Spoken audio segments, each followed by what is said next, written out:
उपदेश देने वाले हमारे तथागत सम्यक संबुद्ध जी और उस मार्ग पर हम लोगों को चलने की प्रेरणा देने के लिए आगे आए हैं बाबा साहब जी, जिन्होंने हम लोगों को एक मार्ग दिया है और उस मार्ग पर हम लोग नहीं चल रहे हैं। बहुत बड़ा खेल है। यहाँ उपस्थित हमारे बौद्धाचार्य जी उपासक उपासकाओं, पहली बार में इस गांव में इस मातृभूमि पर बैठे हैं। आपकी मातृभूमि बहुत अच्छी है, साफ सुथरी है, लेकिन आपके स्थल मुझे अच्छे नहीं लग रहे हैं। जो बुद्ध के जो पवित्र स्थल हैं वो आपसे अच्छे नहीं लग रहे। इतने बड़े गांव में मैंने भी पता किया तो ग्राम पंचायत अध्यक्ष के यहाँ हमें 150 से ऊपर वोट बताए गए हैं और संख्या ये है। बहुत बड़ा ये बाबा साहब के लिए बहुत बड़ा ये दुख है और ये खेद है। हमें इसको बहुत गंभीरता से विचार इस पर कर लेना चाहिए। हम मूल विषय पर आते हैं। विषय बड़ा गंभीर है और विषय समझने का है। बुद्ध का जो मार्ग है वो मार्ग दो अतियों के बीच का मार्ग है। एक अति है कर्म कांड, हवन करना कराना, पूजा करना कराना। दूसरी एक अति आती है एक पैर से खड़े होना, खड़ेश्वरी महाराज बन जाना, भस्म लपेटना, आग हथेली पर रख के ईश्वर को प्राप्त होना, समाधि लगा देना और ऊपर से जानवरों से कुचलवाना। रजाई में लपेटते हैं और फिर वो ऊपर से जानवरों से निकलवाते हैं। वो दिखाते हैं लोगों को, देखिए कैसी कृपा है प्रभु की, और ये जानवरों से दाएं चलाई जा रही है। तो शरीर के ये जो कर्म कांड है, फाड़ लेते हैं, सर में रॉड मारते हैं जो चौपाल में आते हैं। इस तरह तरह के कर्म कांड, दोनों कर्म कांड, एक काया कलेश और एक कर्म कांड, दोनों के बीच का मार्ग है मध्यम मार्ग। मध्यम मार्ग वो है दोनों तरफ बांस लगे होते हैं, बीच में एक रस्सी बंधी होती है और बकरे को उस पर चलाया जाता है तो बकरा बैलेंस में चलता है। एक खिलाड़ी जब बांस लेकर के चलता है तो बैलेंस में चलता है। इधर झुकता है क्योंकि जमीन में वैज्ञानिक गुरुत्वाकर्षण है, जमीन खींच रही है उसको, तो बैलेंस फिर इधर लाता है, इधर लाता है। इस बैलेंस में हमें चलना है जिसका नाम है मध्यम मार्ग, और उसका दूसरा नाम अष्टांगिक मार्ग से भी जाना जाता है। हम बड़े शॉर्ट में शब्दों में अपनी व्याख्या करता हूं। और उसी मध्यम मार्ग में हमारे 3 शब्द निकलते हैं, प्रज्ञाशील और समाधि। इन कर्म कांडों से मुक्त होना ही प्रज्ञा है।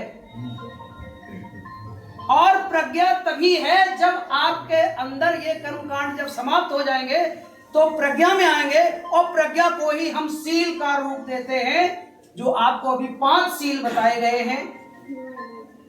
व्यभिचार से व्रत रहना, झूठ से व्रत रहना, अकारण किसी की प्राणी हत्या से व्रत रहना,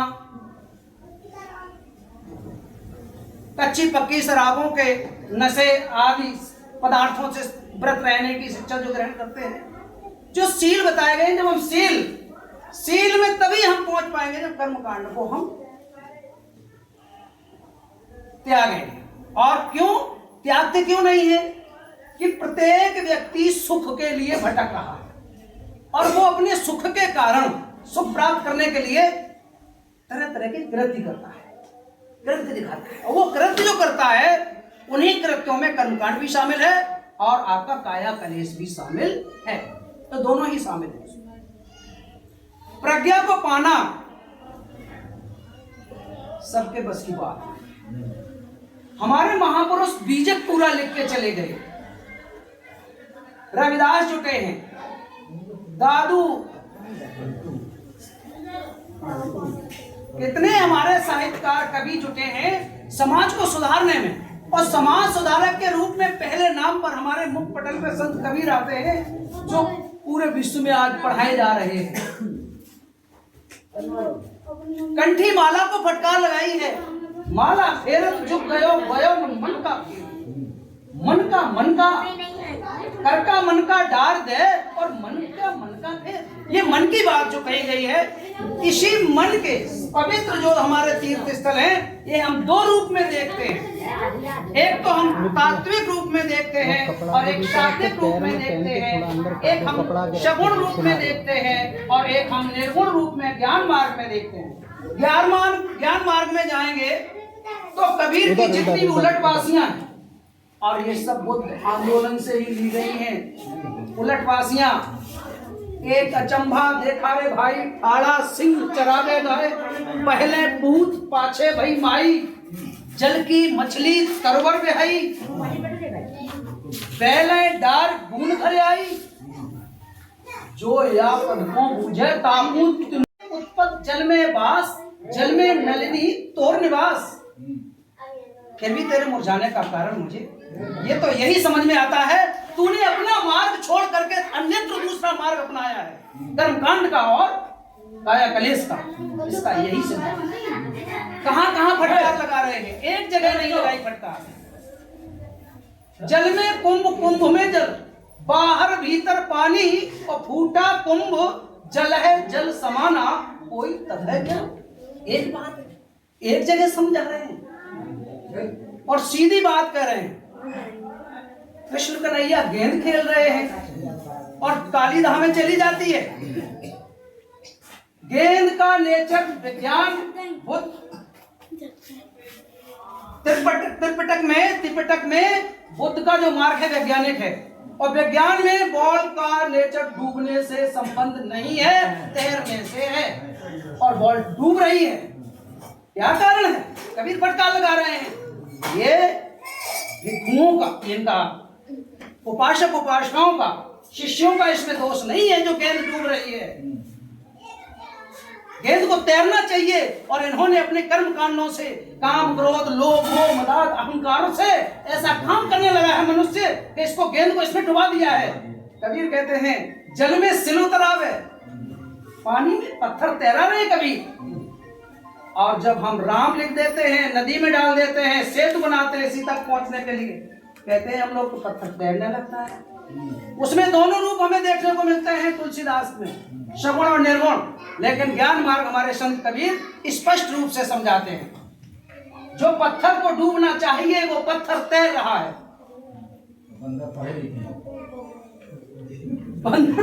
ऐसा मतलब ये उल्टी रीत ऐसी मतलब समझ रहा है आदमी, इसका मतलब अविवेकी है, अविवेकी है, अवैज्ञानिक है, भेड़ चाल है। भेड़ चाल में ही तो ये आपदाएं होती हैं। जो जितनी भी आपदाएं हैं ये भेड़ चाल में है, अवैज्ञानिक जीवन में है आपदाएं। आपदा जो शब्द है, भीड़ का जो शब्द है, भेड़ से संबंध है, भेड़ जानवर, एक भेड़ कुएं में सब। इतनी अच्छी चेतावनी संत कबीर देते हैं अपने बुद्ध मार्ग से। बबुली नीर बिटालिया, सायर चढ़िया कलंक, और पखेरु पी गए हंस, न बोवे चंच। हम भोले बाबा हैं, हम बबुली हैं, हम भोले बाबा हैं। हमने अपने गलत आचमन से आपको कोई प्रवचन दिया और आपने अपने अविवेकी ज्ञान से उसको धारण कर लिया। क्यों कि तुम हंस नहीं हो। हंस का काम होता है द्रव और ठोस को अलग अलग करना। दूध का दूध, पानी का पानी। दूध को जब अलग करता है पानी से तो वो द्रव में ठोस, जो द्रव है वो ठोस में बदल जाता है, पनीर बन जाती है, फिर उसको वो चुंगता है। अभी जो भोले बाबा के यहाँ जो हुआ है, ये कांड हुआ है, उसमें जो हंस थे वो 3 किलोमीटर दूर खड़े, 2 किलोमीटर दूर खड़े थे। क्यों भाई तुम यहाँ क्यों खड़े हो? भैया इतनी भीड़ है, वहां तो पैर न पट रहा है। घटना से पहले की बात है, वो हंस हैं और अभी भगदड़ हो जाए तो भैया मरने के सिवा कुछ नहीं होगा। उसने उदाहरण दिए हंस ने, वो देखिए आप, वहां संगम पे पुल टूटा, उसमें दिए भी लिखा हुआ है इतना वजन आप इस पर निकाल सकते हो, और उसमें कोई वजन तौल है ही नहीं, क्योंकि भेड़ हो तो भेड़ है तो चली जाएगी। तो ये इस तरह का जीवन मनुष्य जी रहा है, यही कर्मकांड और काया कलेश है। इससे हमें मुक्त रहना है। समाधि में कर फिरे, कर माने हाथ, कहते राम राम राम राम राम माला लेके राम राम राम, समाधि की एक ही लाइन, एक ही उसमें बताई दे रहा हूँ। कर फिरे, समाधि में राम राम करते हैं, माला फेरते हैं। कर फिरे न माला फिरे, हाथ भी जब आनापान में जाते हैं तथा अद्भुत जो मार्ग देते हैं आपको आनापान, विपश्यना का ये मार्ग है। मन बड़ा चंचल पर बहुत तेज दौड़ने वाला, उसको शांत करना है। स्मरण शक्ति बढ़ती है उससे, बच्चों को याद नहीं होता है तो याद करने की क्षमता बढ़ जाती है। लोगों से कहा जाए उनको 500 रुपए देंगे सुबह शाम तक ना बोलो, तो कहे भैया तुम तो याद हो, हमसे नहीं रह जाए, हम तो बोले। क्यों कि मन का भोजन है वाणी, और वाणी पर संयम लगा हुआ है। डॉक्टर साहब ने बताया था बहुत अच्छा चीज है कि बोलने नहीं दिया जाता है, क्योंकि मन को शांत किया जाता है। वहां इस तरह का अभ्यास कराया जाता है, मन कम बात करो, कम बात करो। जो कम बात करेंगे तो मध्य मार्ग में तौल के बात करेंगे, अर्थ का अर्थ होगा, कोई बात का अनर्थ नहीं होगा। तो विपश्यना में ये मध्य मार्ग, ये बोलने की आपकी क्षमता कम और मन जो चंचल है उसको शांत करने का एक माध्यम है। इस तरीके से समाधि में जो मैंने बताया, कर फिरे न माला फिरे, ना तो हाथ चलते हैं और ना माला चलती है। जिह्वा कहे न राम, जो राम राम चलता है वो भी साम। हर तेरा सुमरण करे, वो कौन सा हरि है? जो सुमरण करता है। श्वास, जो श्वास लेते हैं हम लोग, सांस चल रही है जब तक तभी तक राम राम हो रही है, और श्वास निकल जाएगी राम राम बंद, सब कुछ बंद। कर फिरे न माला फिरे, जिह्वा कहे न राम, हर तेरा सुमरण करे, तू पाए विश्राम। तू शब्द जो है इस शरीर पर है। ये शरीर बिल्कुल ब्रह्मावस्था में आ जाता है, योगी योग साधना में चला जाता है। कबीर की भाषा पारिभाषिक है, इडा पिंगला, जो दो बाल लगे हुए हैं, एक खुलता है एक बंद होता है। इसको दोनों को जब हम ध्यान, तीसरा ध्यान का मार्ग जब इन बालों पर टेकते हैं तो एक साथ पाते हैं। तो एक साथ जब दोनों चलने लगते हैं तो आकर यहाँ पे आके तो कहा है, समुद्र लागी आग, नदियां जल कोयला भई, कबीरा जाग मंची रूसा चढ़ गई।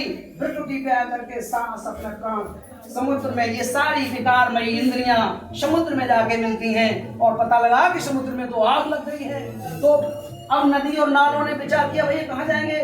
तो इससे तो बढ़िया पहले ही राख हो जाओ जल के, और वहां तो मरना ही मरना है, बचेंगे ही नहीं, इसलिए क्या करो, मर जाओ। मर गई जो समुद्र लागी आग, नदियां जल कोयला भई, कबीरा कबीर रहते हैं, कबीरा जाग, अब तू जाग जा। मंची रूसा चढ़ गई।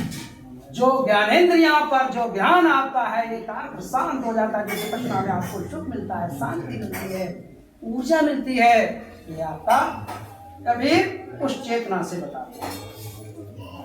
तो कबीर ने इतने अच्छे अच्छे, आपको कोई ऐसी जगह नहीं है जहां आपको विज्ञान न दिया हो। कबीर के दोहों को ही हम साखी कहते हैं, और किसी साहित्यकार के दोहों को साखी नहीं कहा गया है, क्योंकि कबीर की जो वाणी है पारिभाषिक है और वैज्ञानिक है, इसलिए वो उनका साक्ष्य है। वो साक्ष्य देते हैं, प्रमाण देते हैं। उदाहरण दे रहा हूँ, मजिस्ट्रेट लगा होता है, बैठा हुआ है न्यायिक, और दो याची आते हैं, सर मेरी बात सुनो, मेरी सुनो। तो दोनों आदमी जब जाते हैं तो कहते हैं तुम अपना लाओ, पेपर लाओ अपना, तुम अपने गवाह पेपर लाओ। तो जिसका साक्ष्य प्रमाण सही होगा, क्यों भैया हकदार तो वही होगा इस प्रॉपर्टी का। कभी साक्ष्य देते हैं और कोई अभी तक साक्ष्य नहीं देता है, जिसको कहते हैं शाह धन अक्ष, तीसरा नेत्र बोलते हैं। तीसरा नेत्र किसके पास होता है? साखी किसके पास है? सूरदास के पास। पकड़ लिया नोट ट्रेन में, भाई बिस्किट देना, दे दिया उसने, नोट दिया, पकड़ा उसने, भाई साहब दूसरा तो ये रख लो, चश्मा लगाए लो, अरे कहाँ तार भी पड़ा है इस पे और सम्राट भी छपे हैं, सब कुछ सही है। भैया सही तुम अपने पास रखो, हमें दूसरा दे दो, वो है साखी, और बिना आंखों से देखा। कबीर वही कहते हैं अंततः साफी का यही अर्थ है, साधन अच्छ, जो बंद आंखों से समझ ले, हाथ से पकड़ के समझ ले, अच्छा बुरा समझ ले। और अच्छा बुरा वही समझ सकता है जो कर्म कांड से मुक्त होगा, काया कलेश से मुक्त होगा, रूढ़वादियों से मुक्त होगा, वही समझ पाएगा। तथागत बुद्ध ने जो हमें मार्ग दिया है, और वो मार्ग बाबा साहब ने आपके लिए ला के दिया है। बाबा साहब ने दिया है मार्ग, मार्ग तो बुद्ध जी का है, यही का है, लेकिन बाबा साहब ने आपको दिया है। उन्होंने कहा तुम्हें कहीं किसी के जाने की जरूरत नहीं है, हम दे रहे हैं तुम्हें ये मार्ग, प्रज्ञाशील समाधि, ये है तुम्हारा मार्ग। इसमें तुम अपना कल्याण करो, और अपना जब कल्याण हो जाए तो औरों का भी कल्याण करो, सब सुखी हो, सबके करुणा हो, सबका मंगल हो, यही बुद्ध का संदेश रहा है।